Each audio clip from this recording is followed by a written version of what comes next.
Hello everybody. Today I'm going to be doing a full review of model train stuff. This is a huge lot that I got from one of my good friends, and this is about like 5 boxes of stuff, all from the 80s to 90s. There's a full in-box Tyco train set. There's even a G-scale battery-powered train set in there. I mean, this is going to be awesome to go through. Let's go.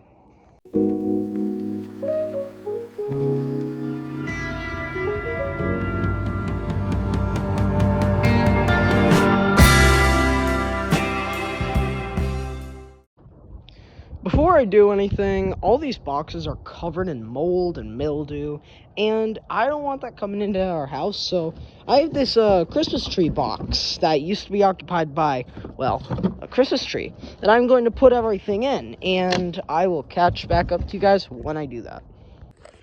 Okay, so all this stuff is... Hi, so pretty much we're going to start unboxing, and we're going to start with this box.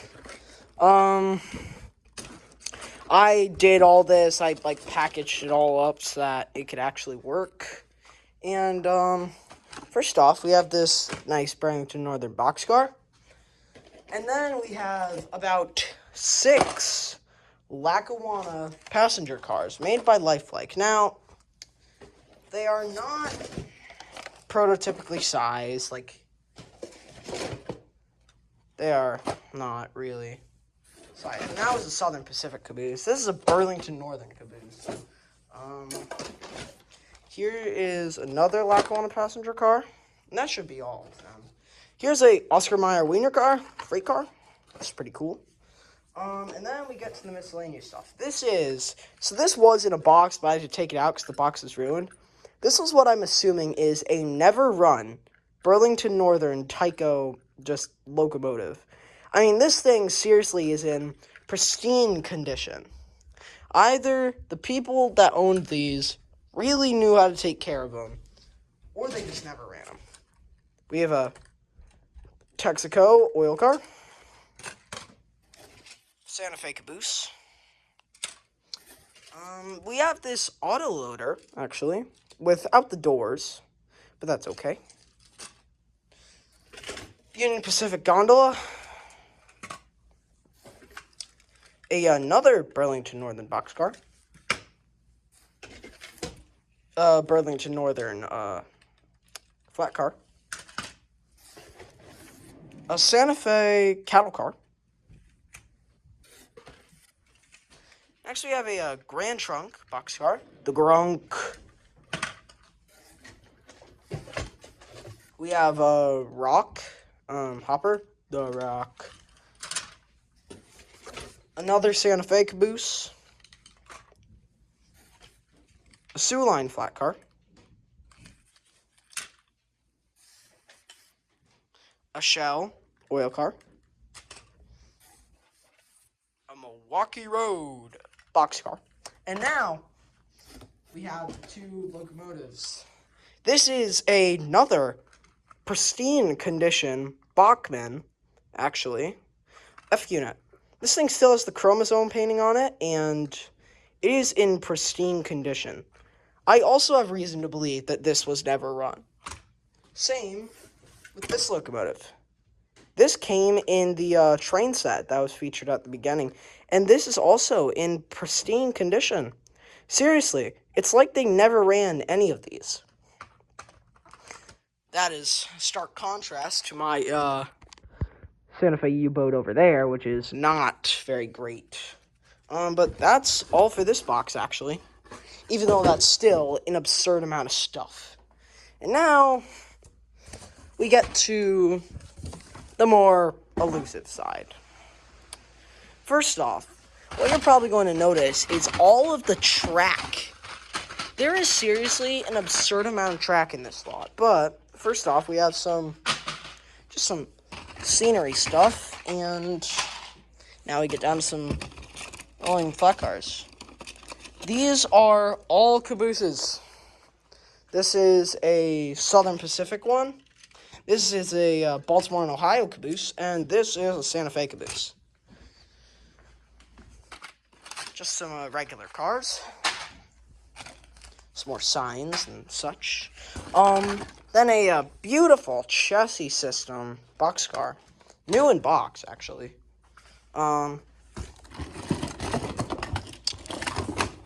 Two old controllers, both of them by, one of them by Bachmann, one of them by Tyco. I'll have to test those later. Now, another Lackawanna passenger car. Like, seriously. We have this Green Bay and Western boxcar, also in the box. Now, this is something that is insanely cool. So, I live in the Scranton area, right? And of course, there's the Scranton, the Steamtown USA boxcar. With, like, the track, too, for display. So that is really cool. I'll have to see if I could get that off. Test it. I should be able to. But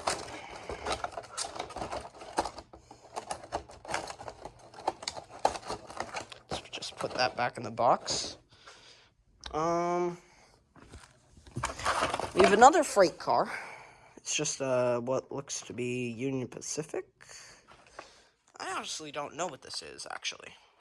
But it is a boxcar. And now we have a lifelike Amtrak F40PH. This thing is, unlike all the other locomotives, not in good condition at all, really. I'd be surprised if that one runs. But those old lifelikes power through pretty easily. Here we just have, like, more telephone poles and stuff. Some freight trucks. Always nice to have. More telephone poles, painted this time. Here we have an in-a-box Bachmann Spectrum controller. This is the kind of stuff that you seriously don't see every day. That'll be tested. But I honestly, like, there's still the plastic wrap on that. But I don't even think I'm going to open that. Here we have a bridge kit. And now a whole bunch of people and props and just like stuff you'd find on a layout, really.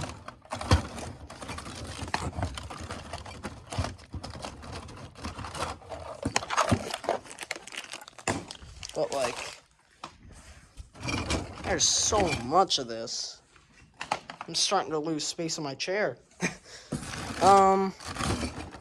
Yeah, I'm gonna put this all in this box, actually. And then, now, how I got this lot is kind of a funny thing, but I actually got this lot because we're good friends with, like, a demolition company, right? And, the owner said, hey, I'll just give you some trains whenever I find them in the houses I reckon. So, this is only the first of numerous boxes. Now a brand new railroad bridge, which is pretty cool, but here's where we get to the crazy part of the slot. This is the first. Oh, shit. This is the first of four steam locomotives of this exact design. There's number one.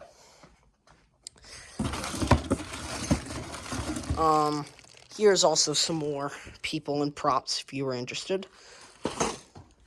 Oh, and here's a really cool thing, actually. I'm going to use this on the layout. This is a lighting kit, complete with a switch to make it work for each color. This is absurdly cool. But, now, here are two more ATSF steam locomotives. All of these are of the cheaper kind, so they won't have any running valve gear or headlights. But I've fixed a couple of these before. They're pretty nice. Here's the last one. Now, since I did put all this stuff in the boxes, I just gotta make sure that I took everything out, but can't be really too sure. Here's a whole bunch of wire. Presumably for DCC, actually. I'll go over there. And then the rest of the contents of this box, I am led to believe, are all track. This is all track. This is scenery. This is track.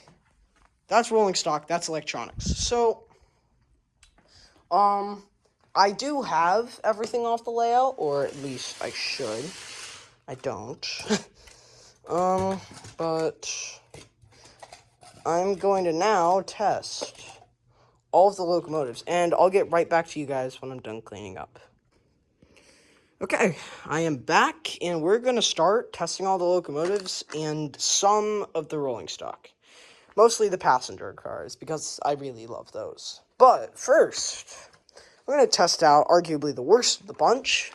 We have this Amtrak FP40-2, and already it does not seem to like staying on the rails, which is, well, a bad sign already, but we'll give it power.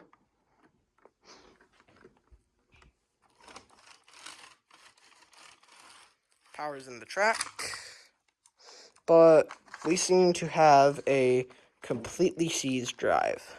So that will be a project for the future. Next up, we have the mint condition Burlington Northern. Like, seriously. And I have good feelings about this one. I mean, it's perfect condition. And, well, yep. Thing runs perfectly. It's even semi-quiet, too. You never see that from an old Tyco. But yeah, this thing seems to run great in both directions.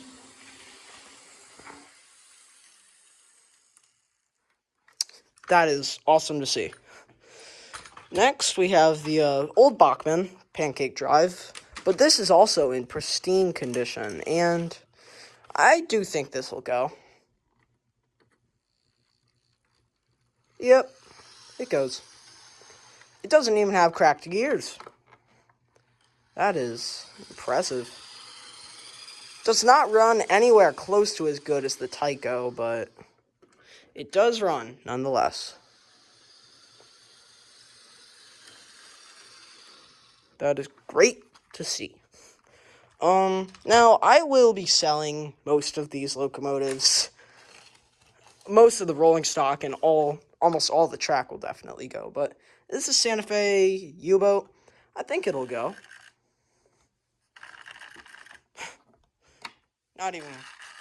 Certainly not a great runner, but yeah, it does go. It does work.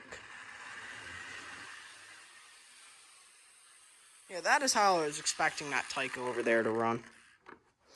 But yeah, it's great to see. This even has all the handrails, unlike my other one. But now for the 4 steam locomotives.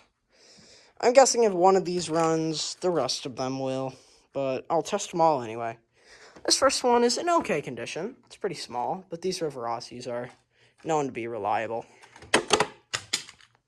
Especially when that happens. Okay, so, yeah, I accidentally dropped that. Sorry about that, River Rossi. But if I do give this thing power,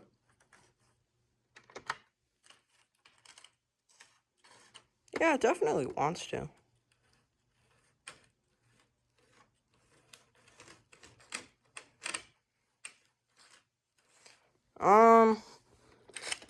Yeah. Now, that's what I thought. That is great. This thing's even got a working headlight. Yeah, that's awesome. Now, of course, this thing hates switches, but that's okay. Now, the next one, hope I don't drop it. This one will probably be more of the same.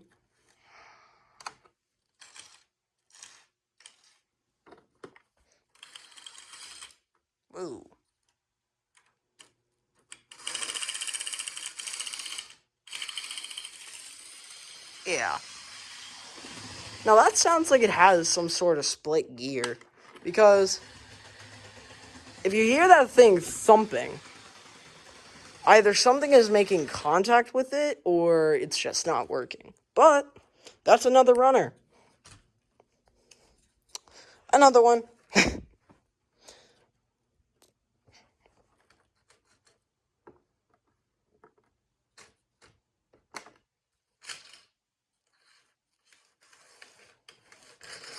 Yeah.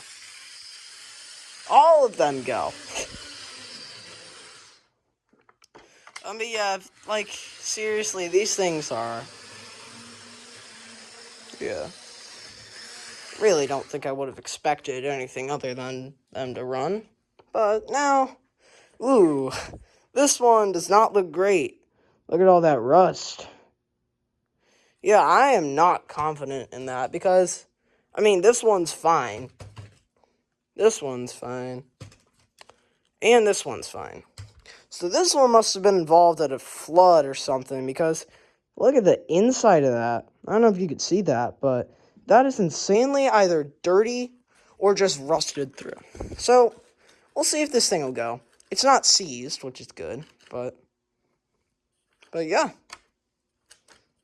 Bet you if I get this thing prodding, it'll start to run well too.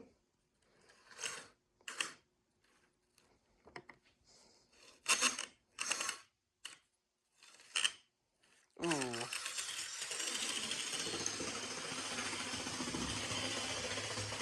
Yeah, this one runs too, but it's definitely the worst running out of all of them. Something is making contact. But yeah, so this one works too. That is great to see. Now, let's, let's unbox some passenger cars. I'll cut to when they're out. Okay, so, I have now put all of the Lackawanna cars on. Like all of them. Now, I can't run this one because, as you could probably see here, it does not have a coupler. So I'll have to replace this thing's coupler, which means this thing has been run. But we're just going to take all of my passenger cars, and we're going to run them with all of those passenger cars. And we're probably going to, either going to use, all the new diesels I bought, or we'll run them with the K4. But, I'll come back to you guys when I'm done with this. Okay, the Burlington Northern Express. You probably can't see it now because there's a passenger train going by, but the Burlington Northern Express is all suited up. And I just want to see if it can even make it past the dead spot on my layout. I'm going to put it to about 100% power. Oh, it did! It derailed in spectacular fashion, but yes, it did make it. And of course, there had to be a caboose in the way to ruin the fun. Now, so I remember when I made the video on the PRR K4 that I bought, I actually said it wasn't running. Well, I did fix it. Turns out the style of decoder it was using was simply so old that it just couldn't pick up DC power, which is seriously kind of a shame. This thing is struggling a lot, but it can do it. And it's honestly a fantastic runner. It is just, honestly, its bearings are absurdly loud. Now, supposedly it hadn't been run. I bought that thing for about $80. The guy wanted 100, but I put him down to 80 for it. And, sorry, our tender seems to have derailed. But it really is a fantastic locomotive. It's easily the highest quality locomotive I have. The best, well, arguably the best running. can pull the most, other than the Varney, of course.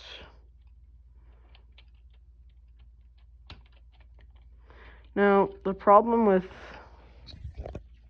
Bachmann, as I said, is that it's just absurdly loud. I mean, you could hear it. You could hear its bearings. But I'll put some more power into this. Give it a slow startup. And, like, you could see the wheel slip. It's not very healthy. But so far, these new cars are working quite well, in all honesty. This is the locomotive at 60% power now. Which it seems to have derailed again. But now time to run the Burlington Northern Express. And it made it. The hopper car didn't, but the rest of it did. And now these cars, like, seriously just suck. To be fair, my track work is not great, but like, come on. These are, like, the shittiest cars you could get. I'll just run it with the boxcar then. The Burlington Northern Express is not very far, but it is quite festive. So, that'll do it for today's video. I just wanted to show you guys my unboxing, all my stuff, and I'll see you guys in the next one, hopefully. This is Boomer Zombies, tuning out.